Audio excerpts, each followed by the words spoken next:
আমরা অনেকে মনে করি আরব এই সকল মুনাফিক শাসকরা মনে হয় আমাদের সাহায্যকারী, এরা মনে হয় আমাদের অভিভাবক।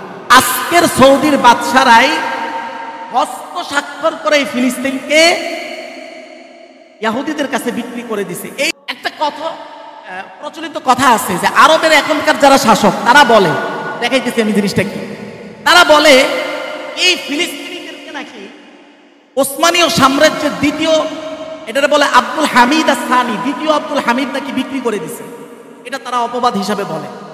পরবর্তীতে আরবের কিছু অনুসন্ধানী সাংবাদিকরা এই তথ্যটা বের করছে যে স্বয়ং সৌদির কিং আব্দুল আজিজ নিজে এই ফিলিস্তিনকে একেবারে হস্ত স্বাক্ষর করে ইহুদিদের হাতে তুলে দিচ্ছে। তারা এই আর্টিকেলের মধ্যে, আমি চাইছিলাম এটা পৃষ্ঠা করে বের করে আনবো, আমার এই যে তথ্যটা, এখানে অনেকগুলো আরবি আছে, আমি সবগুলো অনুবাদ করা সম্ভব না।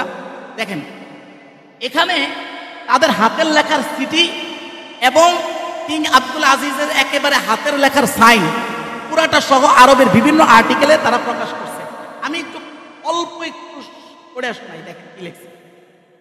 বলতেছে যে লা মানিয়া ইনদি মিন ইতাই ফিলিস্তিন লিল মাসাকিনিল ইয়াহুদ ওয়া গায়রিহিম। উনি বলতেছে যে আমার কাছে এই বিষয়ের কোনো বাধা নেই যে ফিলিস্তিনকে মিসকিন ইহুদি এবং অন্যান্যদের হাতে তুলে দিতে। কামা তারাহু আল ব্রিতানিয়া, যেমনটি ব্রিটেন দেখতেছে যে আল্লাতি লা আখরুজু আন রাইহা, তাদের যে সিদ্ধান্ত, এই সিদ্ধান্তকে আমি বের হচ্ছি না, হাত্তা তুসবিহাস সাআ, বের হবও না কিয়ামত পর্যন্ত।